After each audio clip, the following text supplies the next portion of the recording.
This is Jonathan Aguilar here for Pro Boxing Fans. Delighted to be joined by Ramez Mahmood, unbeaten, of course, soon to be Southern Area Super-Bantamweight title challenger next week, Saturday, 25th of July on BT Sport.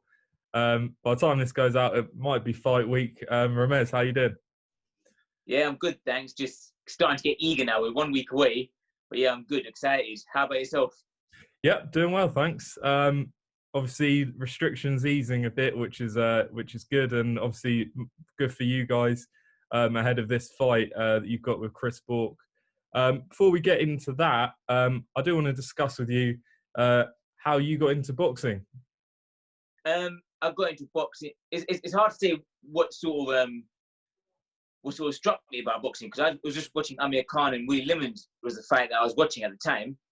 And I was just watching it by chance, to be fair. I was scrolling through TV, seeing what was on, and I saw Big Fight Live.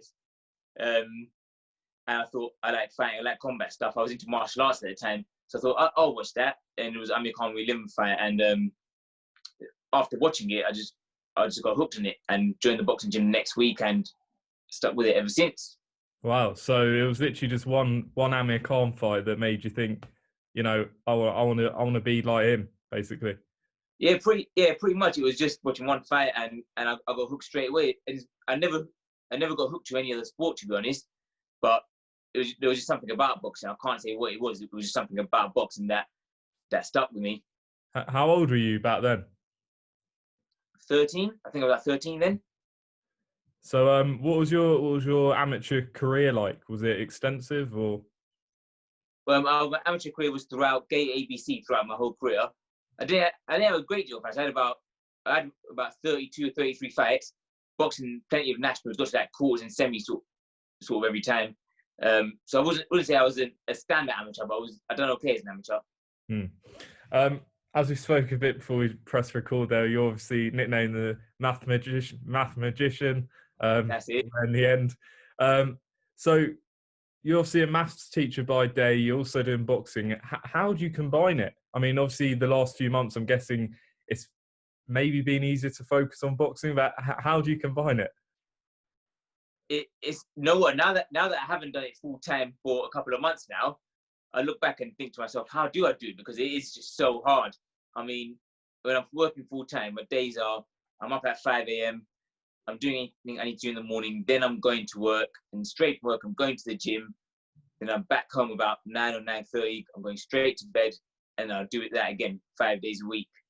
And looking back now, I don't know how I do it, but it's just my will, my determination, and my want to be a champion. My want to win titles that gets me through. But who knows? Maybe, hopefully, God willing, I get the win next week, and then I can start maybe go towards more full-time professional. I mean, since sort of lockdowns eased a bit, I think schools have kind of gone back a bit. What's been sort of the situation? Yeah, so throughout the whole of lockdown, the kids of vulnerable workers were still going in. The kids of key workers were still going in. So I was in a few days just sort of looking after them, making sure they had something to be done. Then on June the 15th, the year 10s and the year 12s started coming back, but as in like in limited classes. So I've been doing some teaching still with that, but it's a lot less than what it was. As in, normally you get classes of between 28 and 30 kids. Now it's between sort of 7 and 13 kids. So the workload is a lot less at the minute. I'm sure you've been asked this countless times before, but what is their reaction when they hear you're a boxer? Are some of them boxing fans themselves? There are a few boxing fans there, and there's a lot that become boxing fans after finding out that I am a boxer, and a lot of them just can't get their heads around it, to be fair. How does that work? You're a maths teacher, you can't be a boxer and stuff like that. But once they do get their heads around it, they love it. They always ask all the questions in the world, and because of it, they relate to me on a wavelength that's a lot different to other teachers. Yeah, coming up 25th of July, really good fight between you and Chris Bourke. On two unbeaten men. Someone's O's got to go, I guess, unless it's a draw. Yeah, this is it. Someone's O has to go, and I think this is the fight of the card, to be fair. I think this is a show stealer. I think with the main event, the Joe Joyce fight, I think people expect Joe Joyce to win. Whereas with me and Chris Bourke, I don't think you can really anticipate what's going to happen until it does happen. So I think this is the fight of the card. It's going to be a show stealer. So obviously you had the featherweight Southern Area title. Do you still have that title, or have you relinquished it? That's now been relinquished to box at super bantamweight. Hmm. I've always wanted to do super bantamweight, to be fair, but just never got the opportunity. So I was at featherweight. I was boxing above my weight. Now I've got the opportunity at super bantamweight to show what I'm about at this weight. Hmm. Yeah, I mean, it's only £4 drop from obviously featherweight down to super bantamweight. So I'm assuming that it's no real issue moving between weights. Yeah, and to be fair, I was always under at featherweight anyway, so I was never too far from super bantamweight, regardless. To be fair. Obviously yourself 11-0. He's 5-0. 7-0, 5 knockouts. That's the one. Yeah. What have you made of Chris Bourke so far? Have you been able to watch much of him? I've watched bits and pieces of him, but I do know that he's a good boxer. He's was a GB amateur. He was a standout amateur.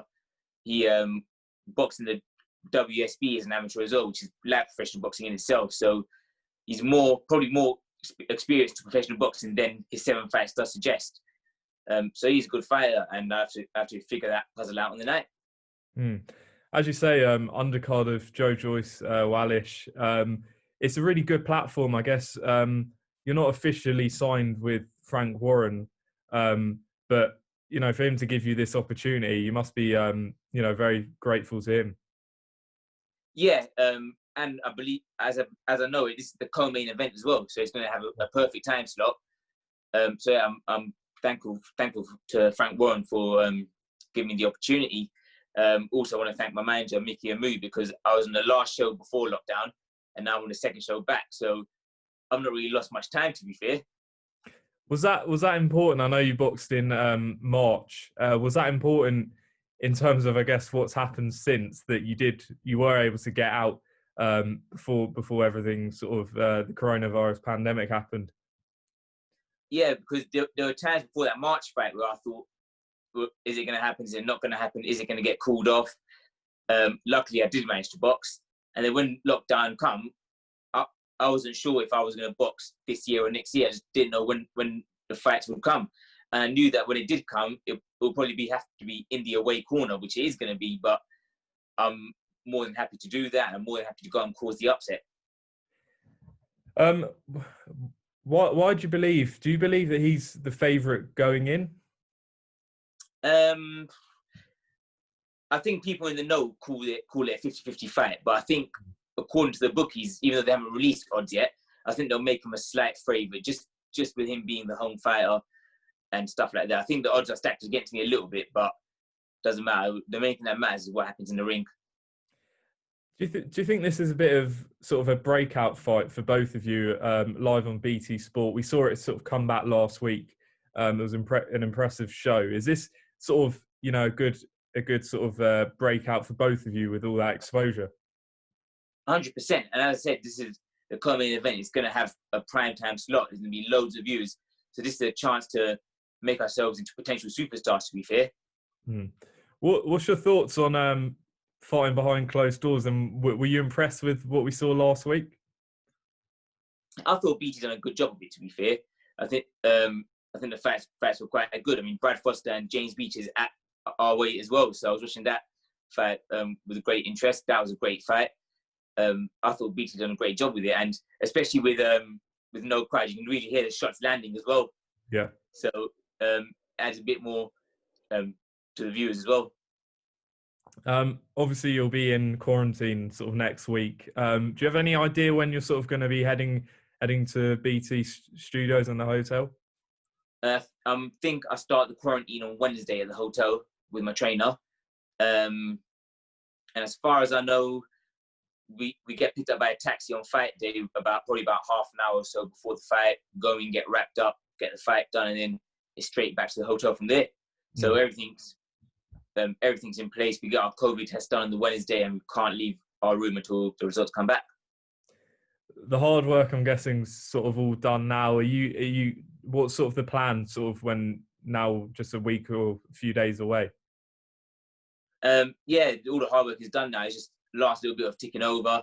I think I'm one haircut away from going down and getting that done. But yeah, it's just about weight management now. A few bits of ticking over and just taking enough entertainment to the hotel with me. Yeah. Obviously, James Beech, as you mentioned, and Brad Foster, good fight. Brad Foster winning the British title outright. What did you make of the whole fight in general? And with Brad Foster winning that title outright, there is talk that he might move on, meaning the title would become vacant. Are you looking at, I know you said you watched it with interest, are you looking at that as a potential fight next, should you come through Chris Bourke? Possibly. I want to take one fight at a time, so I'm going to have a look at Chris Bourke and we're going to get that out of the way first. But yeah, I do believe that Brad Foster may very well vacate now and go on towards European honours. And I've got to say, well done to him. I mentioned Brad Foster's name in so many interviews, but I do have to give him credit. He's done really well. And if he does go on to European honours, then I'm going to be cheering him on to do that. Hopefully everything goes on okay with Chris Bourke. Now we'll let a British or Commonwealth title fight after that. And fair play to James Beech as well. He put up a great fight and he'll come again as well. Definitely. I mean, it's a great weight division.